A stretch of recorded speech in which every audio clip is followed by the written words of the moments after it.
Hi guys, it's me, Chester HD, and welcome to This Week in Formula 1. This time it is live on a Sunday here today. How are we doing, guys, after, well, it's been a week now since the last Grand Prix, and we've got a week to go until the next Grand Prix in Russia. But today, basically, all we're doing is looking at the news stories in the Formula 1 world over the past week.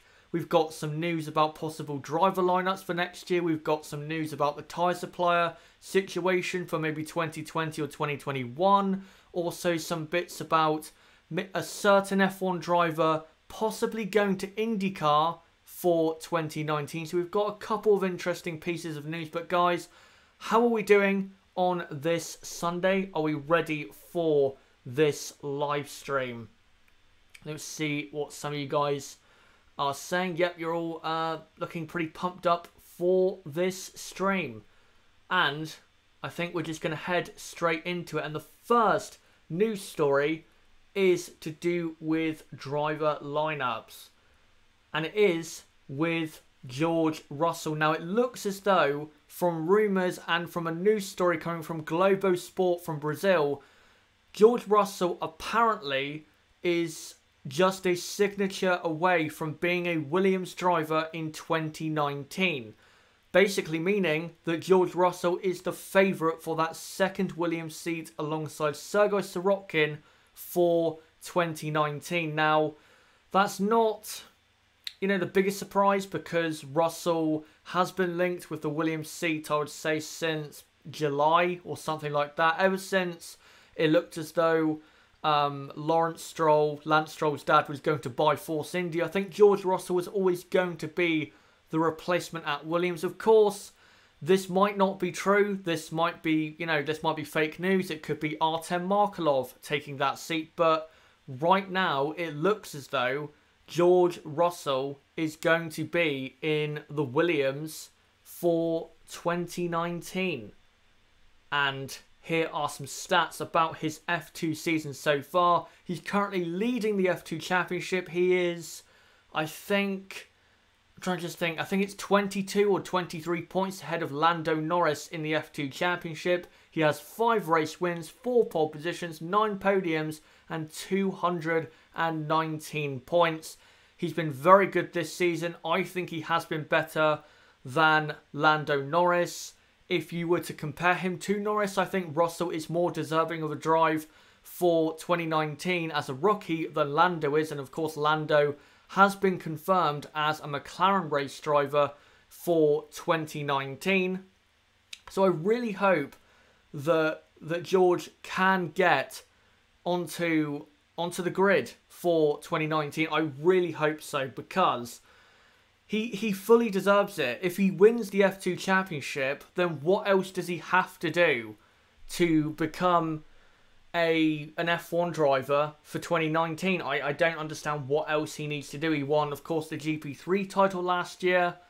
He's done pretty much everything you need to do to become an F1 driver. So it has to happen. Surely it has to happen for Russell.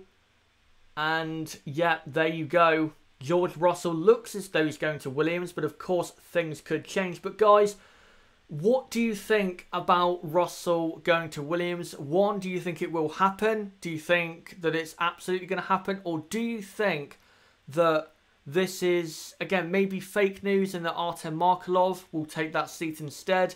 And what do you think about George Russell if he does get the seat? Do you think he's going to do well in F1? And what do you think he could do, in what's going to be probably a poor Williams car? What do you think he will do in his rookie season? Let me look at the chat now and see what some of you guys are saying. Spider Monkey, Chazza, who do you think is better, Ocon or Russell? I would have to say right now Esteban Ocon, because he is proven in F1. He has proven himself to be a very good driver. If he was in one of the top, 3 cars in F1 at the moment, I think people would be very surprised as to how good Ocon was. But don't underestimate Russell, because, you know, if Russell comes into F1 and is very good, then maybe there is an argument to say that Russell is better than Ocon. Russell has not yet been proven in F1, so we can't say for absolute sure, you know, Ocon, we can't really compare them directly, Ocon versus Russell. Right now, it has to be Ocon because Ocon has been in F1 for 2.5 seasons, so it has to be Esteban Ocon, Gina, Ocon, why not? I'm guessing you're asking why is Ocon not going to be in the Williams. It looks as though Mercedes just cannot get a deal done for Ocon to go into the Williams, and that's sad, but it's just the way it is. I don't really know what to think of Esteban Ocon's situation. It's just a very sad situation, and it looks as though for him, in terms of a seat for next year, it's not looking good. It really is not looking good.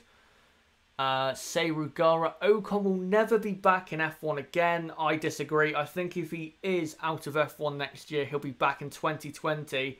As it looks as though, you know, Pascal Wehrlein, for example, hasn't been in F1 this year, but was last year.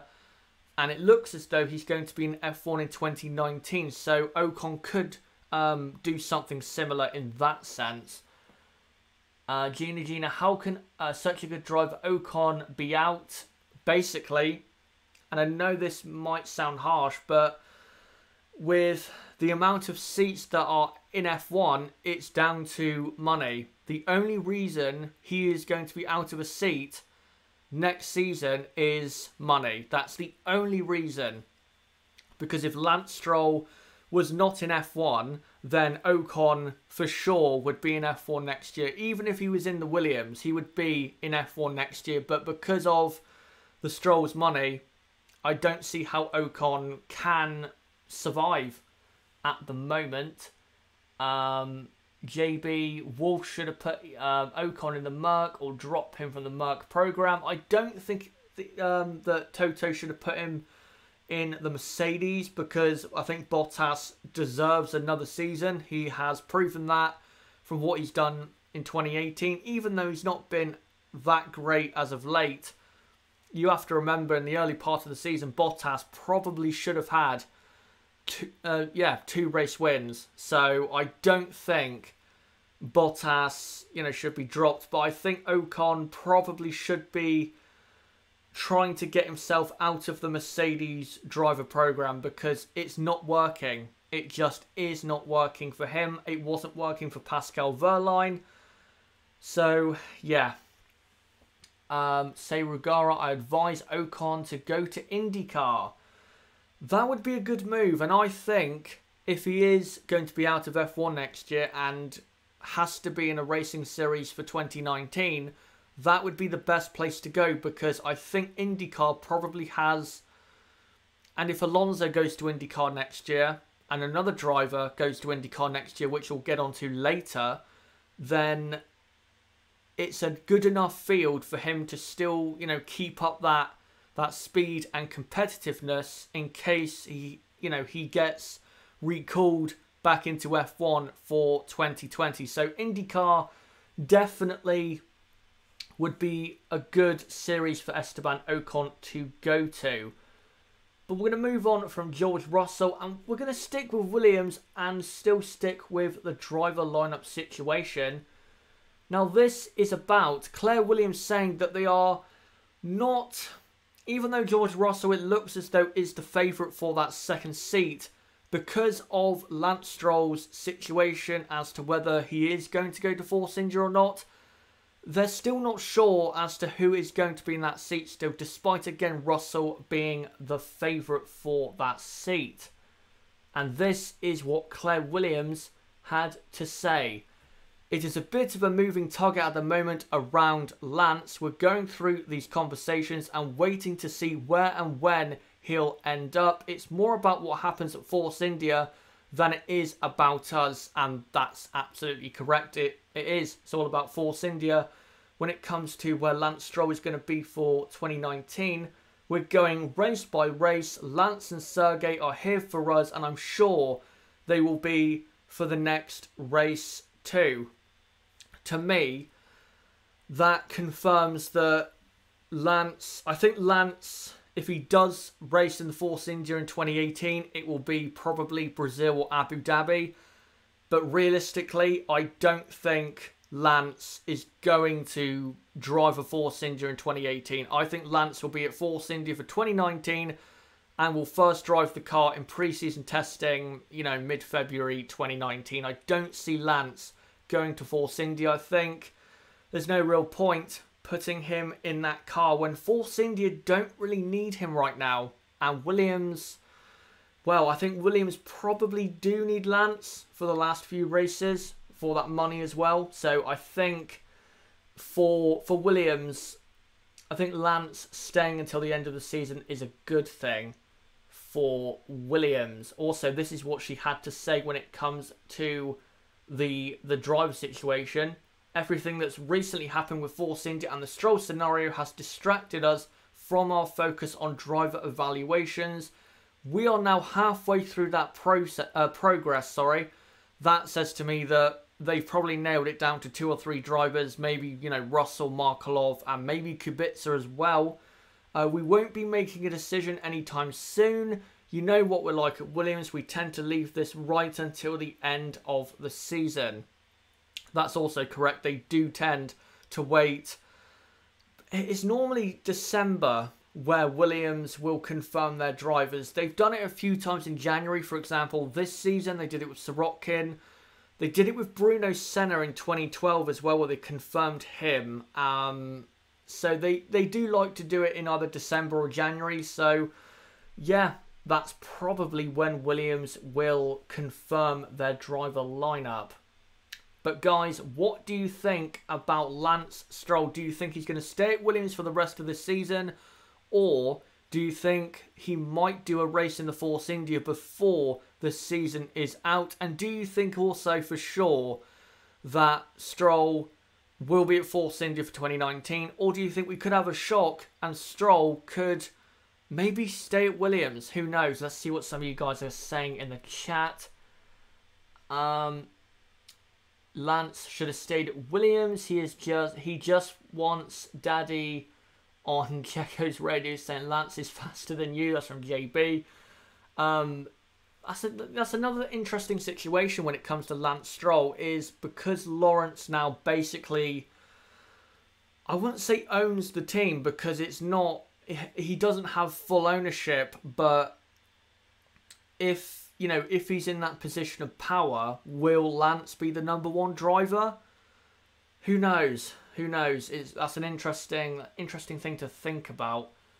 Francisco says Lance in Williams until the end of the season. Yep, I agree. I think that's what's going to happen. And I don't really see any point, again, in putting Lance in the Force India when I don't think he is needed right now going forward. Because I think Force India just now, with Perez and Ocon, are trying their best to get past McLaren and maybe put some pressure on Renault and Haas for 4th and 5th.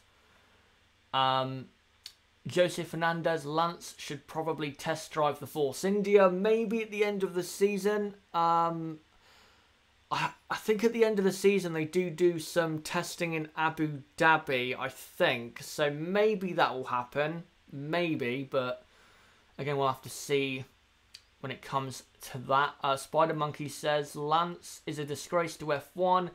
If he is good, then it's okay, but in reality, he is crap. Yeah, I don't think he's good enough for F1. I never have thought he's good enough for F1. But that's the way it is. We all know why he's in the Williams. We all know why he's possibly going to be in the Force India. It's money. It might sound harsh to say that, but it's true. It's all about the money. JB, Ocon deserves that Force India seat more than Perez. Yep, but I don't think that factor, which should play a part, I don't think it is going to at the end of the day. I think money, again, is going to prevent Esteban getting into the Force India for 2019. Ronan Brady, he won't get the chance to be #1 as Perez will just constantly beat him. I agree. Perez should beat him at every race. He really should. Like, Lance Stroll normally at Baku and Monza is good, but Perez, surely Perez is miles ahead of Lance Stroll, surely. So Perez, in terms of performances and pace, he really should be beating Stroll a lot, and quite badly, I think, in qualifying as well. But we'll move on from that and go on to our next story. Next story is about Pascal Wehrlein, and it looks as though, guys, Pascal is going to be going to Toro Rosso for 2019. In the last couple of weeks, he's been dropped now from the Mercedes program. Basically, Pascal forced that situation so he could get towards Toro Rosso, because they were never going to employ him if Pascal was in the Mercedes driver program. So it looks as though Pascal is going to Toro Rosso. And this is what he has done in F1 so far. He did 2 seasons in 2016 and 2017. In 2016, he raced for Manor, and 2017, he raced for Sauber. Scored 6 points in those 2 seasons. His best race result was the 2017 Spanish Grand Prix P8. Very good result. A great drive that day. Very underrated at the time. And his best qualifying result, both times, I think it was both times with a Manor, or it might have been once with a Manor and once with a Sauber, was P12. And now, guys, again, he's drove for Manor and Sauber, who in those seasons were poor. Manor were probably the back of the field in 2016. They didn't have a bad car, but they did not have a car that was consistently good enough to go and score points like he did in Austria in 2016. And the Sauber last year, yes, they had a year-old Ferrari power unit, but the car generally was just not good enough. And he scored points twice in that car. Again, P8 in Spain, and then P10, I think, in Baku, just ahead of Marcus Ericsson. Very underrated driver. If you've been following me on YouTube for the last 2 years, you guys will know that I am quite a big fan of Pascal Wehrlein. I really like the guy. I think he should have been in F1 this year by an absolute mile. And if the rumours are true that he's going to be at Toro Rosso for 2019, I cannot wait to see him back, because I think he is going to surprise people. I really do think so. He is such a good driver, very underrated, and I really hope that he can show the people that I guarantee are still doubting him that he is very deserving of being in F1. But guys, what do you think about Wehrlein to Toro Rosso? Do you think this is going to happen, or do you think maybe Brendon Hartley will stay at Toro Rosso for 2019? And what do you think of Pascal Wehrlein? Do you think Wehrlein is deserving of being in F1 for 2019? Or do you think that maybe he had his chance and he didn't fully capitalise on it? What do you guys think about Pascal Wehrlein? Let me see what you're saying in the chat. JB Pascal got 1 point in 2016. Go-kart, and 5 points in 2017 go-kart. That is true. Those cars were terrible. Sorry, my throat is very sore this lunchtime. This is from Francisco. I want Brendon and Pascal together. Both deserve to be in F1. Brendon Hartley, I'm not sure. I'm not sure if Brendon does... Hold on. I'm not sure if Brendon does deserve to be in F1. I think this season... I think Brendon... He has been unlucky, but there has been races where he has had his chances to, to impress, and he hasn't took the opportunity where he really should have. Sorry guys about my sore throat. Yeah, just very, very sore this afternoon. JB Hartley will go back to WEC. I don't know, because I mean, he was with Porsche, wasn't he, in WEC in 2017, and Porsche, they don't have an LMP1 car in WEC anymore. They have an LMP2 car. No, they don't. They have I think it's a GT3 car, so maybe he'll go into that, but yeah, I don't see that. I think maybe IndyCar, like Alonso or Ocon, maybe that. We'll have to see with Hartley, but I don't think he'll be in F1 next year. I don't see it at all. Test driver role, maybe at Toro Rosso, that could be an option. Spider Monkey, Hartley is better than Stroll. Yep, I would agree, even though Hartley hasn't been that good this season. I would agree with that. Gina, is Hartley a pay driver? If not, Wehrlein should take his place. Hartley is not a pay driver. Hartley, yeah, is not a pay driver. He is basically a driver that was in the Red Bull program around 2010-2011 when Daniil Ricciardo got promoted to HRT and then got dropped basically because he was not good enough in the junior formula. Then he went to WEC eventually and became a world endurance champion. And then, from his own words, he said that he called Helmut Marko because he saw that Toro Rosso was struggling for drivers and asked whether he could have a chance. And Helmut Marko said, why not? Come along and have a go in the car. And clearly they were impressed enough to put him in the car for 2018, but they weren't impressed to put him in the car for 2019. I think that's quite clear to see that. Spider Monkey, Wehrlein and Ocon kind of similar when it comes to performance in their driving skills. So, yep, he deserves a seat. Wehrlein and Ocon were teammates for the second half. Was it the second half? Yeah, the second half of 2016 at Manor. They were teammates and they were quite close. And it was quite a decent battle, even though they were at the back of the grid. It was a decent battle between the two. Just looking at some more questions or comments in the chat. JB, Hartley was very good in quali in Canada. He was, I think he was 13th. He was good in qualifying. Comfortably out-qualified Gasly. Probably could have finished in the points if Stroll didn't exist. If he got, past that accident and didn't have the accident, maybe. But the Toro Rosso, it was good that weekend, but it wasn't massively, special. Gina, then Hartley should be dropped because Wehrlein is better. Yep, absolutely. Wehrlein is better than... I was going to say Wehrlein is better than Pascal Wehrlein. Wehrlein is better than Brendon Hartley. There is no doubt about it. No doubt about it. Ronan Brady, his purpose at Toro Rosso was to nurture Gasly so that he... so now that's passed. He is pointless being in the sport. Maybe that's what his purpose was, but I don't know. I think maybe his purpose was to develop the car because I think Brendon is probably better at developing the car than actually, showing great pace in qualifying or the race. I think that might have been his purpose. Spider Monkey, Wehrlein should have been at McLaren rather than Lando Norris.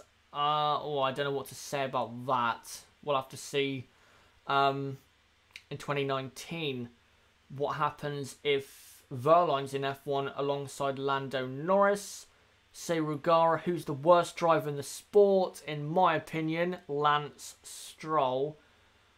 JB, if Kvyat comes back to Toro Rosso, what will he be like? Will he still be a torpedo, or will we see the 2014/15 Kvyat? I will get onto Kvyat very, very soon, because I'm sure you guys know, as you can see in the title, that Kvyat also is rumoured to be going to Toro Rosso for 2019. So I'll move on from Pascal Wehrlein and go on to something quite a bit different. Now, this is the Jaguar racing boss in Formula E. I can't remember his name exactly, but he has come out and said that he thinks Formula E quite soon will overtake Formula 1 in terms of popularity when it comes to TV viewing figures or social media.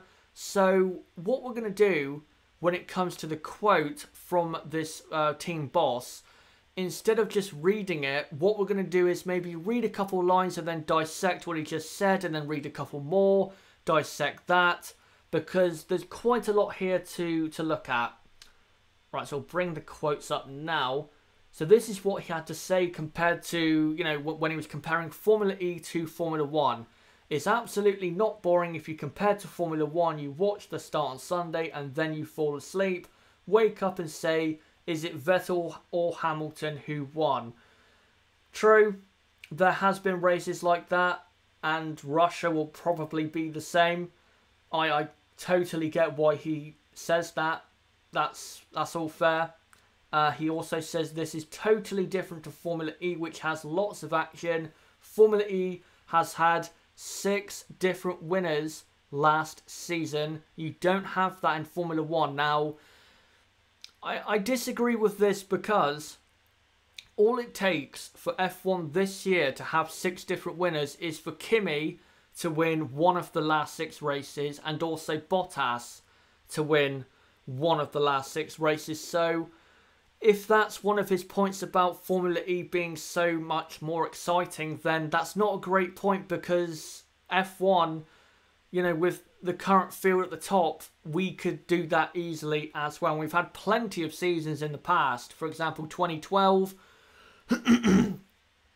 2009, I think. There's been plenty of seasons in the past. And again, I know it's the past and it's not right now. But, you know, it's not like it's impossible in F1 to have 6 different race winners in a season. It's very possible. And we could easily get that in the last 6 races. So, yeah, Formula E probably has more action, but I don't think that example is really that good, if I'm being honest.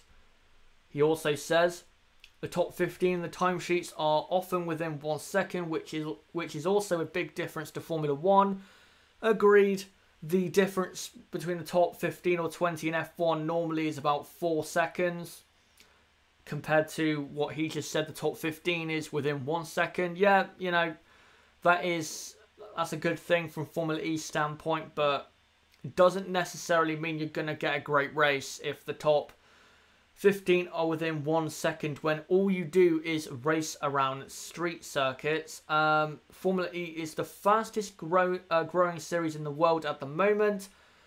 Last season, 338 million people watched Formula E. Now, I understand what he means, and it is true that Formula E is the fastest growing racing series in the world, but you have to remember, Formula E is new. It's, you know, way newer than MotoGP, F1, WEC, IndyCar, NASCAR.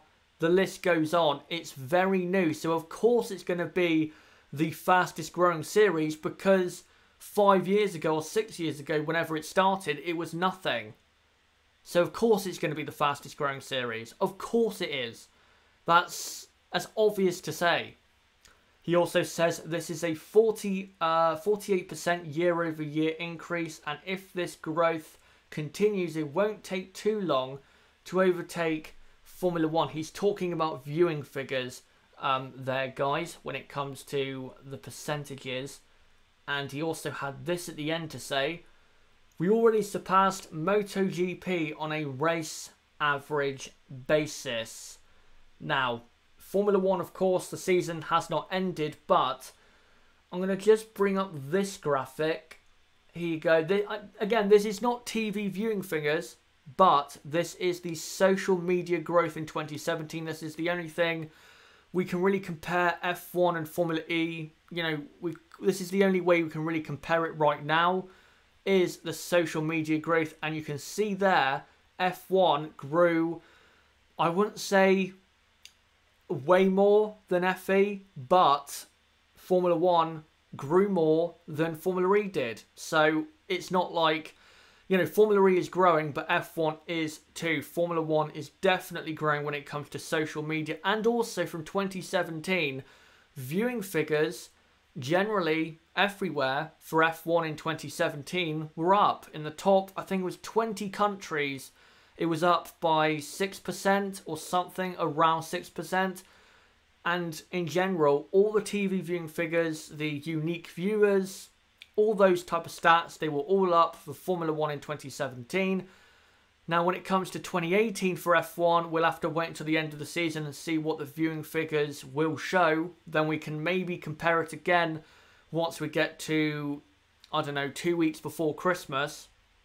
But Formula 1 it's growing. It is growing. It's growing a lot more than it was in 2015. That's for absolute sure. And Formula E, you know, it's growing, but I think F1, if it goes in the right direction with the 2019 rules and the 2021 rules, and the social media interaction keeps getting better and the TV coverage gets better, I don't see how Formula E will be a threat to F1 really, maybe not ever, but definitely for the next 10 years. Again, that's only if Liberty gets it right with regulations and their social media interaction and just the way they present the TV coverage. Of course, F1 TV, that's very important.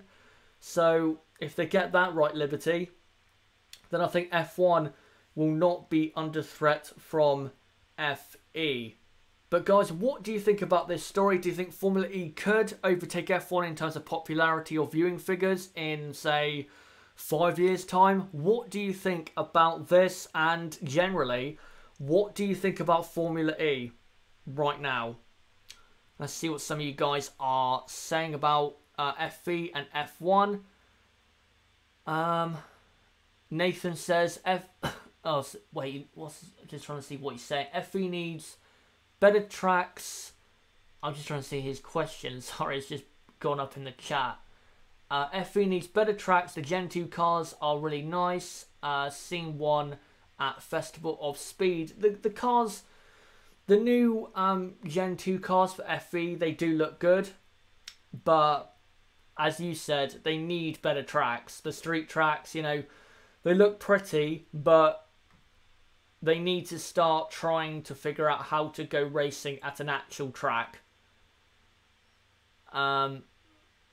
Nathan, one of the worst arguments I've ever seen in my life. I don't know which argument you're referencing. Maybe the argument in terms of comparing FE to F1. If that's what you're on about, then yeah, I agree.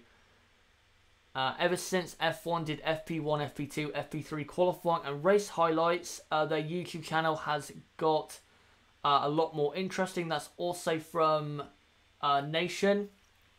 Yep. Since they started pushing the YouTube channel more and the Twitter for the Formula 1 accounts, their social media has kind of exploded. I think they have close to or now 1 million subs on their YouTube channel. So Formula 1, when it comes to social media, is doing very well at the moment. It can still be improved, but they are way better when it comes to that side of the marketing part of F1 than it was, or than they were in 2016, for absolute sure. Spider Monkey, the street circuits make these cars more closer to another with more crashes, and it's kind of enjoyable, but it's slower than a GT3 car. Also, these tight circuits make these cars look so much faster. I think that's kind of why they have Formula E only at street tracks, because in general, street circuits do keep the cars closer together than they would normally be. And who knows, if they went to an actual proper track, maybe the racing would not be good. I don't think it would be good if they went to an actual track. Ronan Brady, I hate the sound of those cars. Everyone does. It's a horrible sound. Absolutely horrible. Something that you would hear in your nightmares. It is so bad. JB, I've never seen FE. I don't think I ever will. Yeah. If you're a big F1 fan, then that's not really a surprise. I've seen, mini highlights of FE races, but I've never properly watched a race. I really haven't.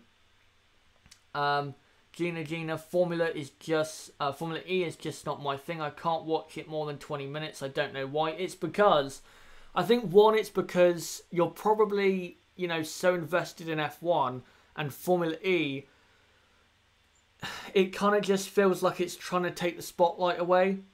So I guess that's why maybe you or other people just think that, or just feel like you can't get into it.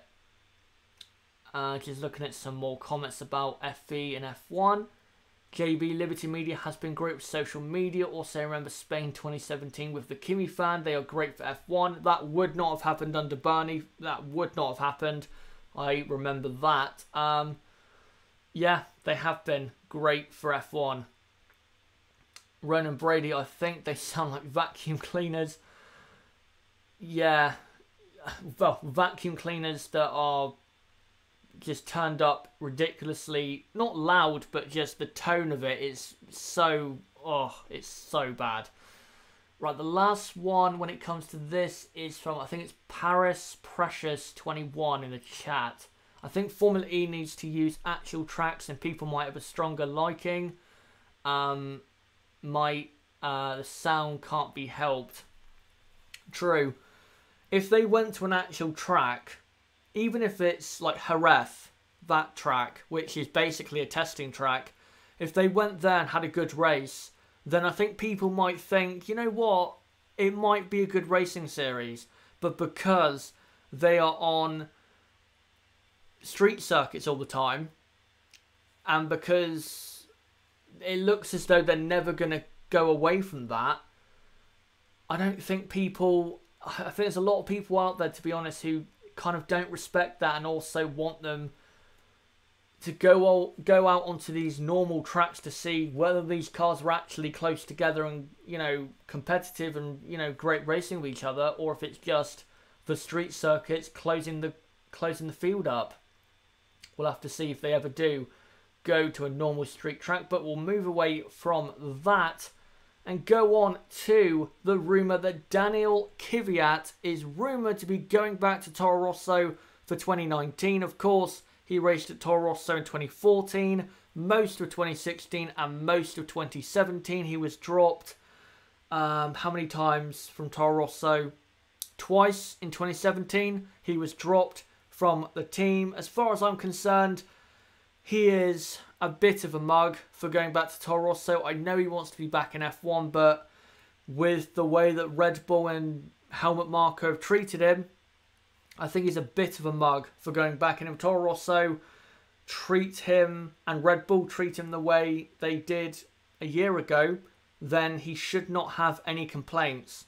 He really should not, because he's been warned. He really has been warned at this point. But this is what Helmut Marko had to say. I would say he is more mature. This is coming to Daniil Kvyat. I would say he's more mature, but we are not in a hurry with Toro Rosso. We will solve our driver problems. We have a big list of names, and we'll see. To me, that says that he's probably, if he doesn't get the seat, he's at least high up on that list of names. Again, we don't know how many names are on that list. Maybe 10 or 7 or 8. Who knows? But I think at least he's 3rd or 4th. But I think he is going to Toro Rosso for 2019. And this is his F1 career so far. 2 podiums. 1 in Hungary in 2015 and 1 in China in 2016. 133 points. A best race result of 2nd. That was Hungary in 2015 in a very chaotic and exciting race. And a best qualifying result of P4. That was when he was at Red Bull in 2015. But Daniil Kvyat, if he does come back into F1, forgetting how Red Bull treated him and him, you know, being a mug for going back, I think Daniil Kvyat does deserve to be in F1. I think he does. Like, I know some people have said, oh, he was overrated, he was a torpedo, he crashed too much, he was just not a good driver, especially when it came to 2017, when he was inconsistent and, again, crashed a lot. I understand why people say that, but if you look at his talent, he is good enough to be an F1. He scored 2 podiums when he was at Red Bull. He beat Daniil Ricciardo in 2015 in the championship. Yes, Ricciardo might have had more reliability issues, but it's a fact at the end of the day. Kvyat beat Ricciardo in 2015, and Kvyat got Red Bull's first podium of 2016 ahead of Ricciardo. So Kvyat definitely is good enough to be an F1, has the talent, but can he perform? Can Kvyat perform? I don't know. I think it depends on how the team and Red Bull with their program, I think it just depends on how they treat him. If they treat him maybe like nothing ever happened before and treat him, you know, good this time, maybe Kvyat will get some confidence back. Who knows? But yeah, if they don't treat him good, like or don't treat him like he probably should have been treated, or how he was treated in 2014, 2015, you know, treated fairly, then I think Kvyat might only be at Toro Rosso for a year and a half. But guys, what do you think about Kvyat going back to Toro Rosso for 2019? Do you think Kvyat deserves to be an F1? Do you think Kvyat is good enough to be at Toro Rosso? Do you think this is a good selection by Red Bull and Toro Rosso? What do you think about Kvyat at Toro Rosso for 2019? Jay, just looking at some questions and comments in the chat. James Eric, I don't think Kvyat should be an F1 over Ocon. He shouldn't, but that doesn't mean Kvyat shouldn't be an F1. Ocon is a very good driver. Very, very good driver. But Kvyat is very good as well and should be an F1 in my opinion. Gina, I don't think Kvyat is good enough for a top team, but he is 100% an F1 driver. He is at a level of a Grosjean or a Magnussen, for sure for me. You know, if those drivers can be good, you know, fast, not always consistent, but provide occasionally those great performances, then Kvyat can, because he is at a similar talent level, I would say, to Romain Grosjean and Kevin Magnussen. And those two are definitely good enough to be an F1. Ronan Brady, he should have never been an F1. Antonio Felix da Costa was robbed by him. I understand why you say that, but at the end of the day, Felix da Costa was beat by the two, at the time, young drivers at McLaren, Kevin Magnussen and Stoffel Van Doorn, in Formula Renault 3.5, and Kvyat won GP3, won the title. So, yes, maybe he was robbed, but at the end of the day, Felix da Costa did not perform when he needed to. And Kvyat did to get that seat, so Kvyat deserved that seat. I can understand, though, why you say that. JB, Ricciardo beat Vettel. Kvyat beat Ricciardo. Kvyat is better than Vettel. That's an interesting comment. Gina, yes, Kvyat is on Haas Renault level for sure. I think the best, say, car on the grid he probably could be in is a car that would be 4th or 5th fastest, again like Renault or Haas. I don't think he could ever be in a top team. Nathan, does this mean the Kvyat effect will happen again? We'll see. I really hope Kvyat doesn't get dropped again. I really hope so. Can he just have one season where he puts his head down, performs well, and just, you know, gets the results? Can he just have a year like that? Because it just feels like the last 2 or 3 years, it's been severely interrupted by being dropped, you know, torpedo crashes, and just lots of rumours about where he's going to be in F1 or in motorsport. I just hope he has one consistent, solid season if he is in F1 in 2019. Niblo, good to see him in the chat. Of course, my podcast guest as always. Marco simply never rated Da Costa. I think he did at the start, maybe like 2011 or 2012, but when it came down, you know, to the nitty gritty at the top of the junior categories, I don't think he was that impressed with Felix Da Costa. JB, Kvyat getting dropped, Verstappen win, or double Muck retirement, Verstappen win. There's several elements for a Verstappen win, it seems. Gina, maybe he can drive for Toro Rosso for a season and then some other team will pick him up, but he needs a good season. I don't think he will drive for another team if he goes back to Toro Rosso. I don't see it, because he's going to go back into the Red Bull program and they're not going to allow him to go to another team. They're not going to allow it unless they do what they did with Sainz and loan him out, but I don't see it. Spider Monkey, Vandoorne and Kvyat kind of have a similar performance. I wouldn't say that. I think Kvyat is better than Vandoorne, but I wouldn't say Vandoorne is miles off. I think Vandoorne is underrated, actually. Yes, he has been poor, but you got to remember the McLaren is so bad. So bad. Niblo, we will see Tickton probably in 2020 at Toro Rosso. Well, let's hold back on that. We need to see what he does in GP3 or F2, wherever he is in, you know, any junior category for 2019. We'll have to see how he performs. He's not doing well at the moment in the Formula 3 European Championship against Mick Schumacher today. He has actually lost his championship lead to Mick. So, yeah, Tickton is not having a good time right now. JB, will Vandoorne be back in F1? We'll actually get onto that very soon. And we've got a story about Vandoorne coming up. Croatian Cookie, Wehrlein is going to Formula E, I think.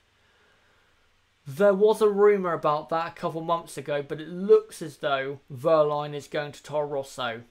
It looks as though that is what's going to happen. But that's another thing to think about with Ocon is Ocon, if he doesn't go to IndyCar, Mercedes obviously have a Formula E team, I believe, for this coming Formula E season. So maybe Ocon will go there for a season. Who knows? We'll have to see what happens with that. And as Niblo just said, the third race, the third FIA Formula 3 European Championship race is on in an hour's time. So if you want to watch maybe Mick Schumacher win another race, then go to their YouTube channel and watch that race. But we'll move on now from Danny Kvyat, possibly and probably going to Toro Rosso for 2019. And go on to Stoffel Vandoorne, possibly heading off to IndyCar for 2019. Now, his options when it comes to seats in F1 have basically dwindled. I don't think he's going to be in F1 for 2019. I don't see it. I think the best chance he had was maybe a shock move to Toro Rosso, but it looks as though they've got their drivers, Kvyat and Wehrlein.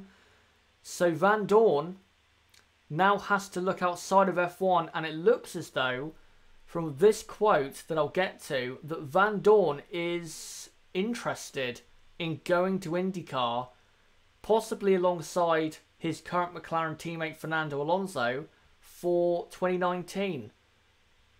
Here is the quote. This is from Daniil Coyne, who's in charge of Daniil Coyne Racing, who says, well, sorry, let me clear my throat again. We've talked to him. This is what he says. We've talked to him, although I don't know where it will lead, if anywhere, but I'd say he is cautiously interested. Now, that final couple words, that is very important when he says that Vandoorne is cautiously interested. That, to me, says that Vandoorne is waiting for all of the seats to be confirmed in F1 for 2019. And if he doesn't find a seat, then he will go to IndyCar. That's what that says to me. So, yeah, very interesting quote there from Daniil Coyne, in charge of Daniil Coyne Racing. And Van Doorn, well, his F1 career, he hasn't had the best time of it. He has had a couple small highs. His first, of course, points finish was his first race in F1, P10 in Bahrain in 2016. 22 points so far in his F1 career, 7 retirements, a best race result and a best qualifying result of P7. That was in the same race in Malaysia in 2017.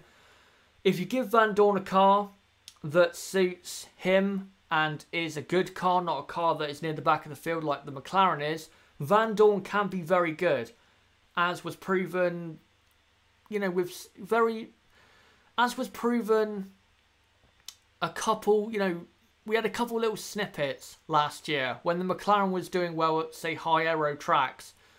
Van Doorn would show us why he is in that seat, like Malaysia in 2017, or I think there was Silverstone in 2017. He qualified in 8th or 9th and finished 8th or 9th as well. So, again, we've seen glimpses of Van Doorn doing well. So, he definitely does have the talent, for sure. He has the talent to be either still an F1 driver, and a good one, like, say, Kevin Magnussen, and the way he rebuilt his career after being let go by McLaren, or if it doesn't work out in F1, he can be a good IndyCar driver, for sure. He is very, very talented, for sure. But guys, what do you think about Stoffel Vandoorne? Do you think Vandoorne will be in F1 in 2019? If not, do you think he's going to IndyCar? Or do you think maybe he'll go off to Formula E or WEC or, I don't know, something else? Where do you think Vandoorne will be in 2019?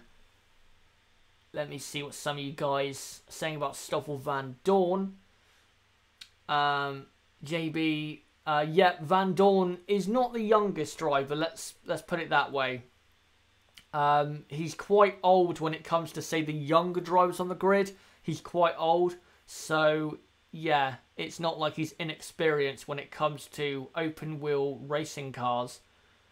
Spider Monkey, McLaren is making these drivers look bad enough to be kicked out.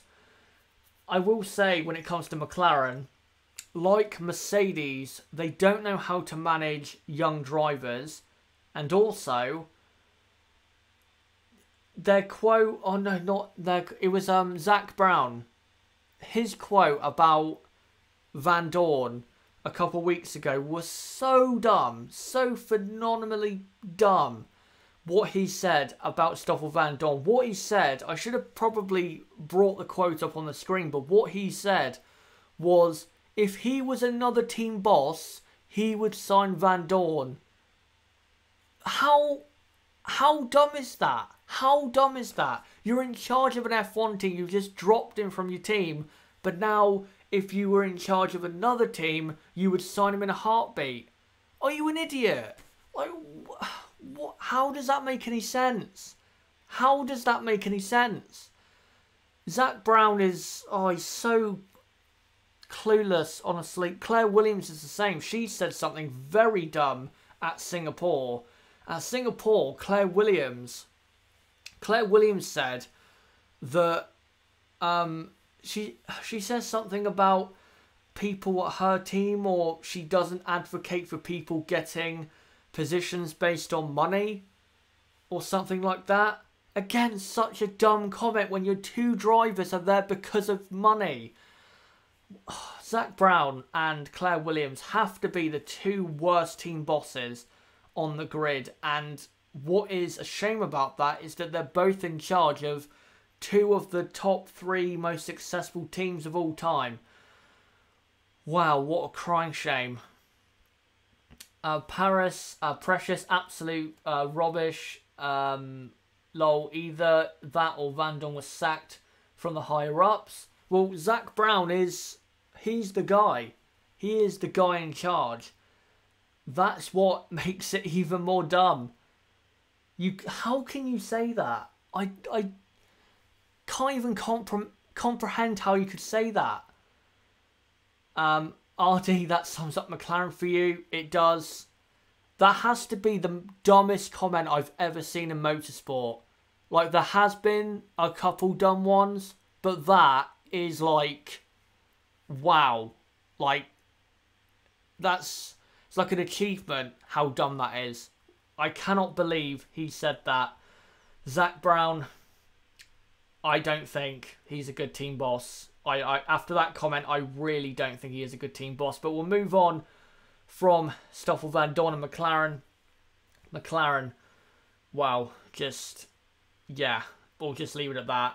And go on to our next story, and the final story, which is Hankook are now competing with Pirelli for the tyre contract for 2020 onwards. This is very exciting news because we could get a new tyre supplier in F1 because Hankook have never supplied tyres in F1. Pirelli, of course, have supplied tyres since 2011, and Pirelli were in the sport in the 90s, I believe in the early 1990s, and I think in the late 80s as well. But if Hankook get the contract, then that will be their first time in F1, and how exciting would that be for 2020? But of course, the reason that we are having this competition for who's going to be F1's sole tyre supplier for 2020 is because we are moving towards 18-inch tyres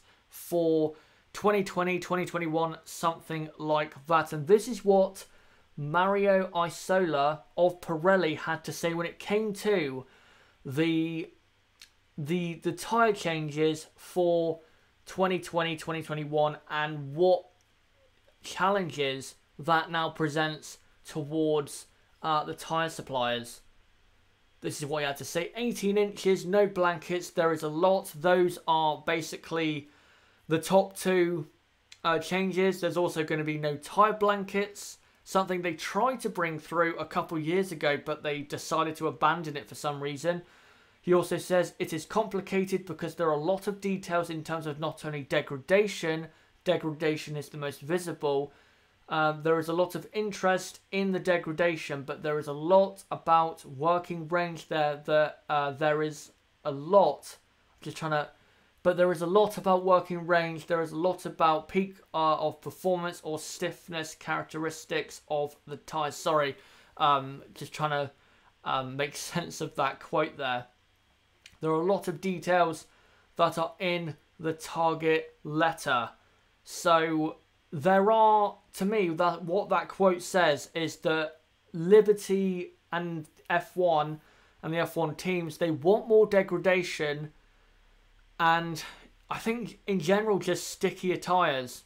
I think that's basically what the teams want. For example, Daniil Ricciardo came out earlier in this season and said that basically they should just bring the Hypersoft to every single race because the tyre situation at the moment, because they don't degrade, because the tyres don't fall off how they normally, did 5-6 years ago, it's just not making for exciting racing. So, bring the Hypersoft tyres and maybe we will get some actual good racing. But it looks as though for this year they've completely messed up the tyres when it comes to tyre wear, and I don't think that's going to be fixed for 2019 either. So hopefully Pirelli actually meet the requirements that Liberty want from Pirelli if they do keep the contract. But guys, what do you think about this? Do you think that Pirelli will hold on to the contract, or do you think Hankook will get the contract? And as well, do you think Pirelli should keep the contract going on from 2020 onwards?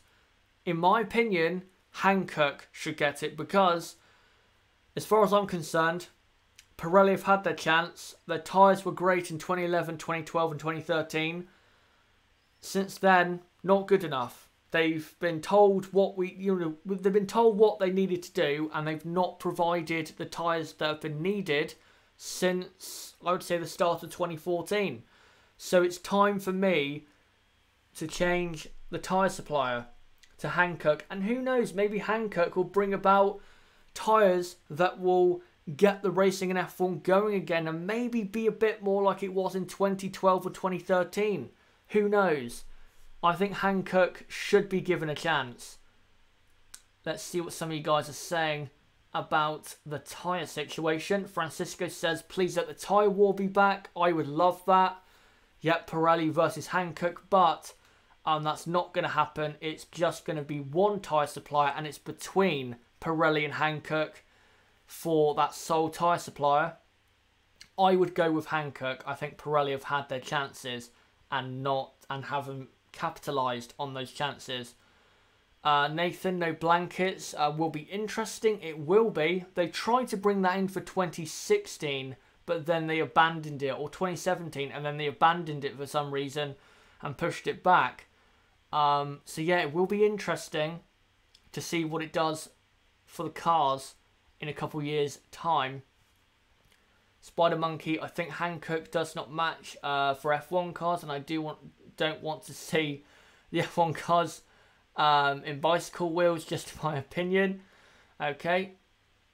Ronan Brady, this has been the most boring tyre year in F1. I disagree. I think the most boring year when it came to the tyres was probably, I'd say 2010 with Bridgestone. That was very, very poor, I think. The tyres would always last very long, too long. They would always do one stop. And I think that's why Bridgestone lost the contract to Pirelli, because Pirelli gave a guarantee that they'd be able to provide tyres that could do 3 or 4 stops, and, you know, Bridgestone couldn't. I mean, in Pirelli years, that's from Ronan Brady again. No, I disagree still. I'd say the most boring Pirelli year when it comes to the tyres was probably 2015. That year, the tyres were so poor. So poor. Too hard, not soft enough, sticky tyres. They just weren't good enough. Were not good enough.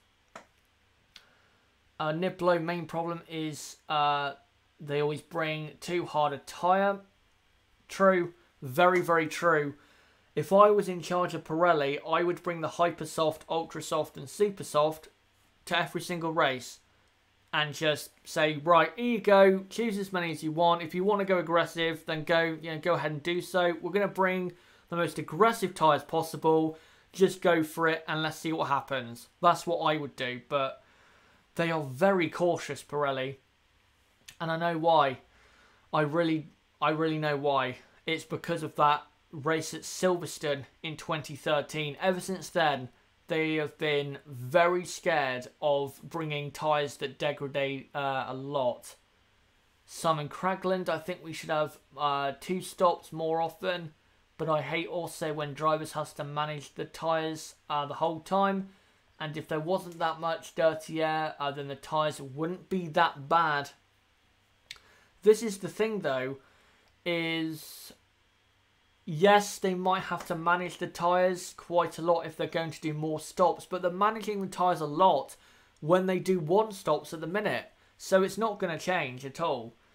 I actually think if it got to a point where it was accepted that you'd have to do at least 2 stops, they wouldn't manage the tyres maybe as much as they do, because they would know that they're going to have to do at least 2 stops, so they might have to push a bit harder.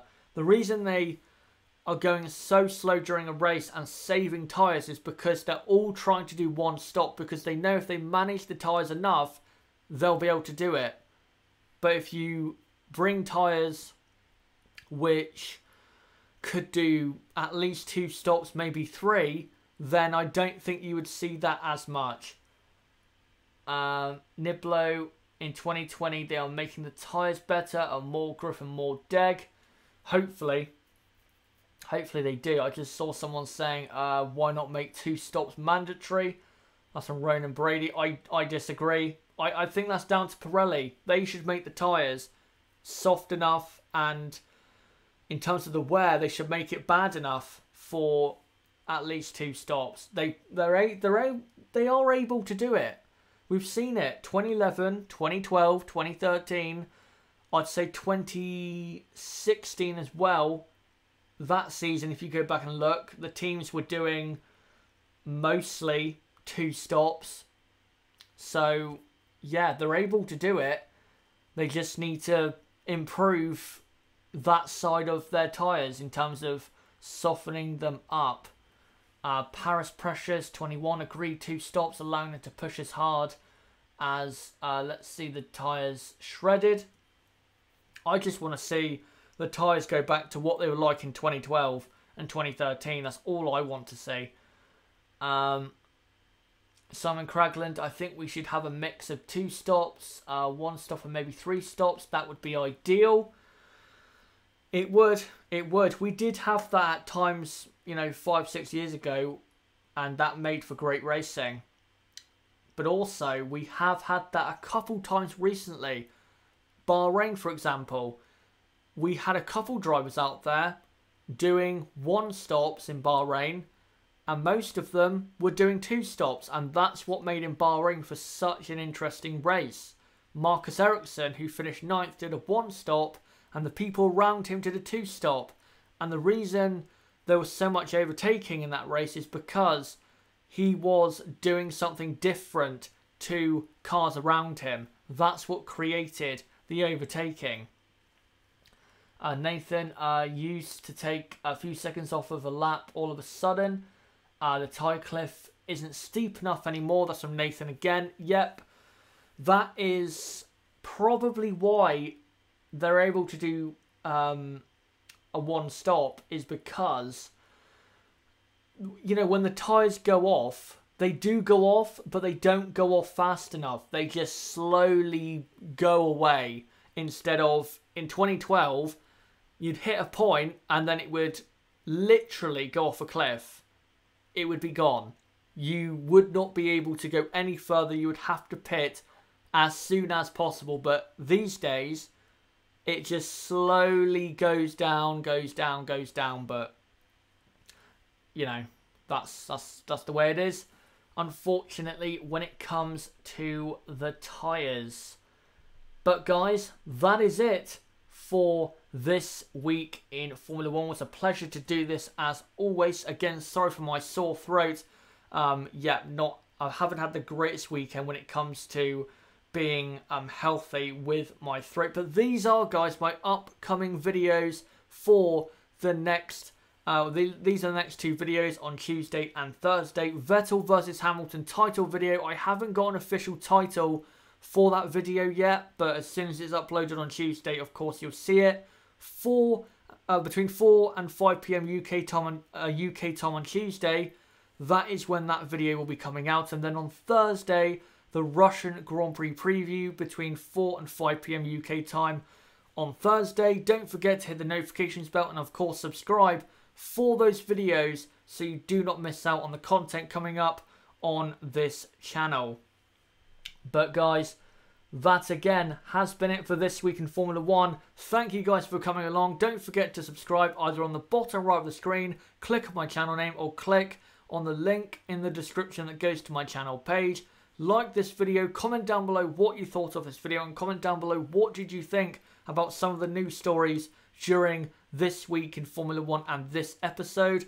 As well, don't forget to join our Discord server, a link below down in the description. We have now 70 people in our server, 30 people away from 100. I do want to get towards 100 by the end of the year, and I think we will be able to do that. So if you're new to the channel and you're not in the Discord server, make sure to join the server as well. Follow me on Twitter to keep up to date with the channel, and if there are any issues as to when I'm not uploading, or if you want to know exactly when I am uploading, follow me on Twitter. That is the best place to keep up to date with me when it comes to when I'm uploading my content. And don't forget to check out chazerhd.com, another way to keep up to date with me and the channel. But guys, until my next live stream, which will be the practice review for the Russian Grand Prix, and until Tuesday, my next video, I will see all of you then. Thank you guys again for coming along. I will see all of you on Tuesday.